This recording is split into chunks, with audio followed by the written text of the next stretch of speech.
नमस्कार. आज आपण एका खूपच महत्त्वाच्या विषयावर बोलणार आहोत.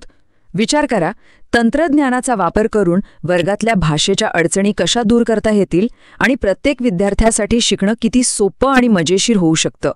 चला तर मग हे जग जवळून पाहूया. आता एक कल्पना करा, एका वर्गात असे विद्यार्थी आहेत जे वेगवेगळ्या 5 भाषा बोलतात. मग अशा वेळी प्रत्येक मुलापर्यंत शिकवलेली गोष्ट व्यवस्थित पोहोचावी यासाठी काय करता येईल? हे एक मोठं आव्हान आहे, नाही का? आज आपण याच प्रश्नाचं उत्तर शोधणार आहोत. चला तर मग सुरुवात करूया मूळ मुद्द्यापासून. आजच्या वर्गातली विविधता ही काही समस्या नाही, उलट ती एक संधी आहे. पण या संधीचं सोनं करण्यासाठी काही आव्हानं तर आहेतच, ज्यावर आपल्याला मात करायची आहे. शिक्षकांसमोर प्रामुख्याने 2 मोठ्या अडचणी असतात. एक म्हणजे विद्यार्थ्यांचं लक्ष वेधून घेईल असं काहीतरी तयार करणं, आणि दुसरं म्हणजे भाषेचा अडथळा दूर करणं. आपलं ध्येय अगदी स्पष्ट आहे, असं शैक्षणिक साहित्य बनवायचं जे दिसायला आकर्षक असेल आणि प्रत्येक विद्यार्थ्याला समजेल. बरं, मग ह्यावर उपाय काय? तर आपण पहिल्या उपायाबद्दल बोलूया. समजा शिक्षकांच्या हातात एक अशी जादूची पेटी आहे जी कुठल्याही सामान्य अभ्यासक्रमाला एकदम मनोरंजक बनवू शकते. तर यातला पहिला टप्पा आहे की शिकवण्याचं साहित्य दृश्य स्वरूपात आकर्षक बनवणं. आणि इथेच कॅनव्हा फॉर एज्युकेशन हे साधन खूप उपयोगी पडतं. हे शिक्षकांना त्यांच्या साध्या वर्कशीट्स किंवा नोट्सना एकदम प्रोफेशनल आणि रंगीबेरंगी बनवायला मदत करतं. त्यामुळे साहजिकच विद्यार्थ्यांची शिकण्यातली आवड वाढते.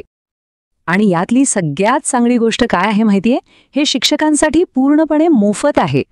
फक्त या 4 सोप्या पायऱ्या फॉलो करायच्या आहेत आणि शिक्षक याचे सगळे प्रीमियम फीचर्स वापरू शकतात. म्हणजे आपल्या विद्यार्थ्यांसाठी उत्तम साहित्य तयार करणं अगदी सोपं होतं. एकदा लॉग इन केलं की एक एकदम सोपा डॅशबोर्ड समोर येतो. सर्च बारमधून हजारो टेम्पलेट्स शोधता येतात, स्वतःचं डिझाईन तयार करता येतं, ते फोल्डरमध्ये व्यवस्थित सेव्ह करता येतं आणि एका क्लिकवर विद्यार्थ्यांसोबत शेअरही करता येतं. सगळं काही अगदी सोपं आहे. आता गंमत बघा, हे किती सोपं आहे. अवघ्या 5 मिनिटात एक साधीसुधी वर्कशीट एका आकर्षक आणि प्रोफेशनल वर्कशीटमध्ये बदलू शकते. फक्त एक टेम्पलेट निवडायचं, आपला मजकूर टाकायचा, काही चित्र जोडायची आणि झाली वर्कशीट तयार. ठीक आहे, आपण साहित्य तर आकर्षक बनवलं, पण त्या भाषेच्या समस्येचं काय? तर आता आपण येऊया दुसऱ्या आणि सगळ्यात महत्त्वाच्या उपायाकडे, तो म्हणजे भाषेचा पूल बांधणं, जेणेकरून प्रत्येक विद्यार्थ्याला आपण काय शिकतोय हे नीट समजेल. आता ट्रान्सलेशन मॉड्यूल म्हणजे काय? तर हे कुठलंही एक विशिष्ट ॲप नाहीये. ही एक सोपी पद्धत आहे. यात आपण डिजिटल साधनांचा वापर करून आपल्या कॅनव्हा डिझाईनमधला मजकूर इतर भाषांमध्ये अनुवादित करतो. आणि यामुळेच शिक्षण खऱ्या अर्थाने सगळ्यांपर्यंत पोचतं. आणि ही पद्धत खूपच सोपी आहे. बघा, कॅनव्हामधला मजकूर कॉपी करायचा, गुगल ट्रान्सलेट सारख्या साधनात भाषांतर करायचं आणि तो भाषांतरित मजकूर परत आपल्या डिझाईनमध्ये मूळ मजकुराच्या बाजूला पेस्ट करायचा. बस, झालं आपलं द्विभाषिक साहित्य तयार. पण एक गोष्ट लक्षात ठेवली पाहिजे, डिजिटल भाषांतर नेहमीच 100% अचूक नसतं. म्हणून शिक्षकांनी ते भाषांतर एकदा तपासून घेणं खूप महत्त्वाचं आहे.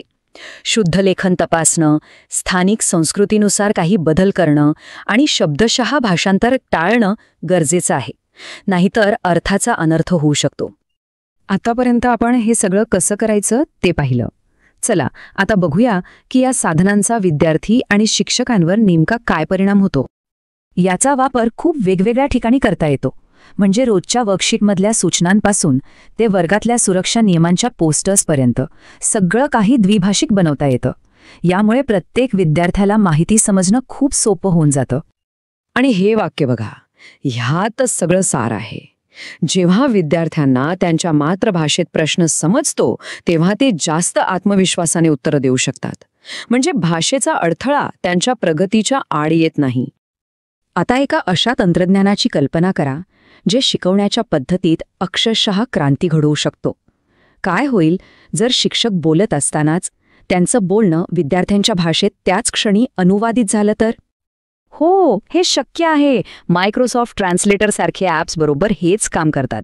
शिक्षक त्यांच्या भाषेत बोलू शकतात आणि समोर स्क्रीनवर त्याचे भाषांतरित सबटायटल्स दिसतात. यामुळे वर्गातला प्रत्येक विद्यार्थी थेट शिकवणीचा भाग बनतो. ही साधनं फक्त शिक्षकांसाठीच नाहीत, तर ती विद्यार्थ्यांनाही सक्षम करतात.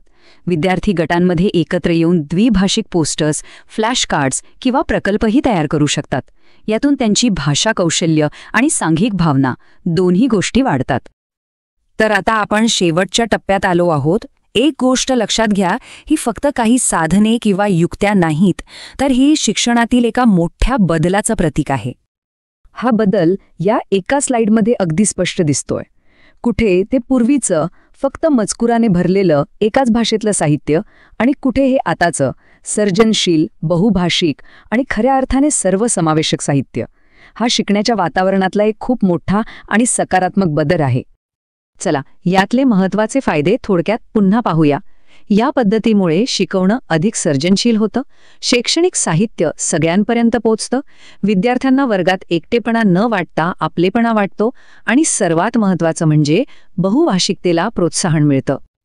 आज आपण फक्त एका उदाहरणाबद्दल बोललो, पण जाता जाता एक प्रश्न मनात येतोच की अशाच प्रकारची इतर कोणती सोपी साधनं आहेत ज्यात शिक्षणाचं भविष्य बदलण्याची ताकद दडलेली असेल. विचार करण्यासारखी गोष्ट आहे, नाही का?